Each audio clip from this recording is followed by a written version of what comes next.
Assalamualaikum warahmatullahi wabarakatuh.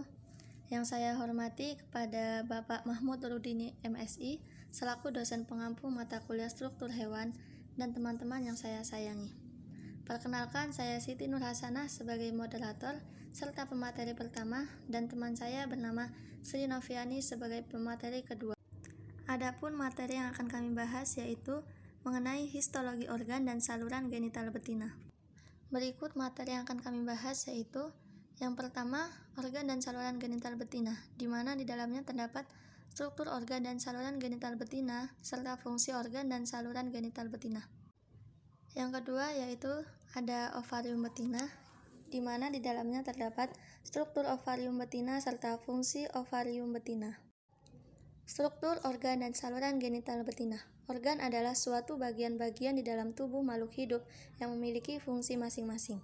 Sebab keterkaitan masing-masing organ ini tidak bisa berfungsi sendiri-sendiri, namun susunan organ ini kemudian saling bergantung dan saling mempengaruhi satu sama lain cara kerjanya dalam tubuh. Menurut Isnaini pada tahun 2006, reproduksi merupakan proses pembentukan individu baru, di mana reproduksi pada hewan dapat terjadi secara seksual atau generatif dan aseksual atau vegetatif.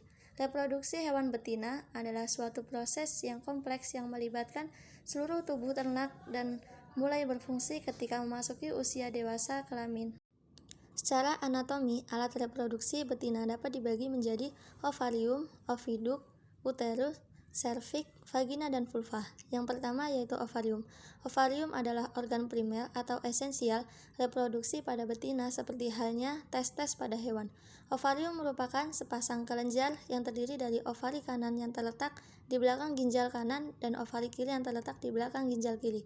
Ovarium terletak di dalam rongga perut, berfungsi untuk memproduksi ovum dan sebagai penghasil hormon estrogen, progesteron, dan inhibin. Yang kedua, oviduk atau tuba falopi. Oviduk merupakan bagian yang berperan penting dalam peristiwa kopulasi saat proses reproduksi. Oviduk berpasangan kiri dan kanan dan merupakan saluran kecil berkelok-kelok membentang dari depan ovarium berlanjut ke tanduk uterus. Oviduk memiliki beberapa fungsi diantaranya. Yang pertama, pertemuan ovum dengan spermatozoa atau tempat terjadinya fertilisasi di bagian ampula. Yang kedua, menerima sel telur yang diovulasikan oleh ovarium. Yang ketiga, transport spermatozoa dari uterus menuju tempat pembuahan. Yang keempat, tempat pertemuan antara ovum dan spermatozoa atau fertilisasi. Yang kelima, tempat terjadinya kapasitasi spermatozoa.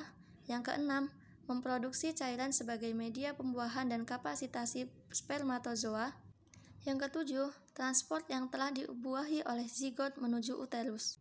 Yang ketiga, serviks. Serviks terletak di antara uterus dan vagina sehingga dikatakan sebagai dinding atau pintu masuk ke dalam uterus. Serviks ini tersusun atas otot daging sphincter. Terdapat lumen serviks yang terbentuk dari gelang penonjolan mukosa serviks dan akan menutup pada saat terjadi estrus dan kelahiran. Fungsi serviks adalah untuk menutup lumen uterus sehingga menutup kemungkinan untuk masuknya mikroorganisme ke dalam uterus dan sebagai tempat reservoir spermatozoa. Dan yang keempat, uterus. Uterus merupakan struktur saluran muskuler yang diperlukan untuk menerima ovum yang telah dibuahi dan perkembangan zigot. Dinding uterus terdapat 3 lapisan. Lapisan dalam disebut endometrium, lapisan tengah disebut myometrium, dan lapisan luar disebut perimetrium. Uterus memiliki beberapa fungsi, yaitu yang pertama sebagai saluran yang dilewati gamet atau spermatozoa.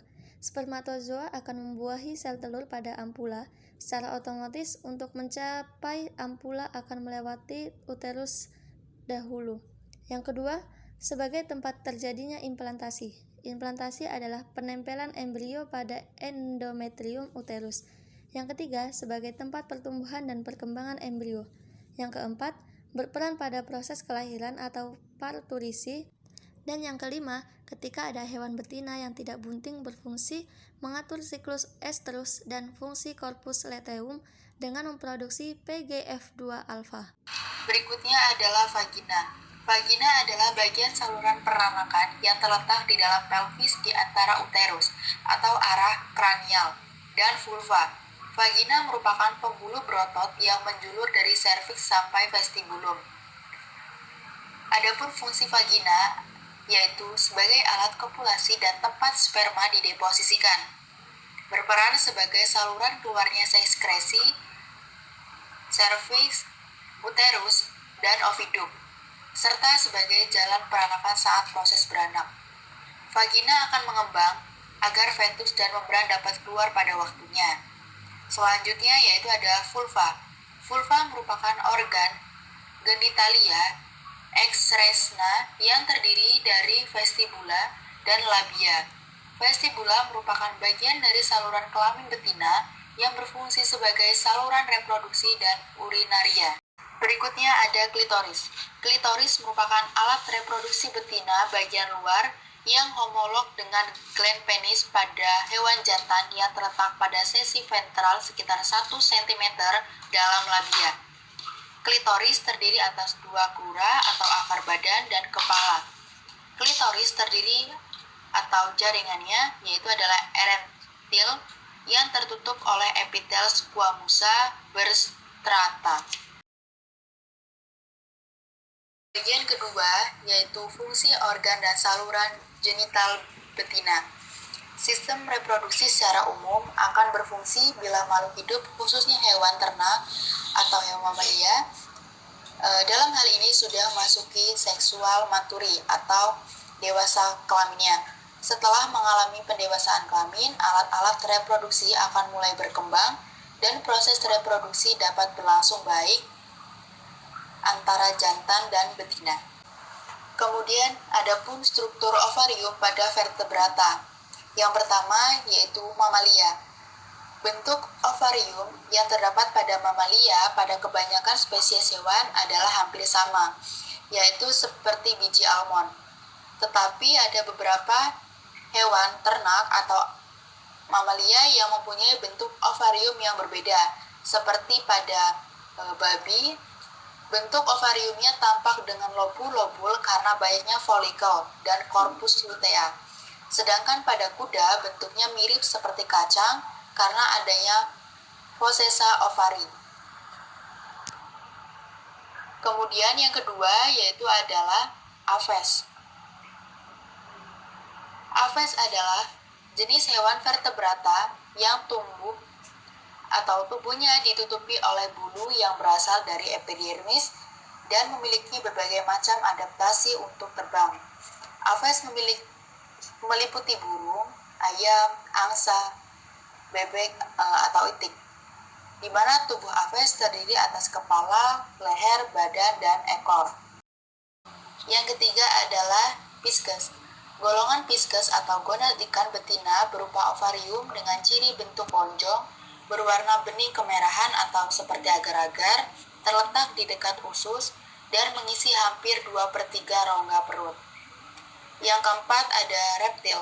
Reptil adalah hewan yang melakukan pembuahan di dalam tubuh atau fertilasi internal, di mana peleburan sel sperma dan sel telur terjadi di dalam tubuh betina reptil.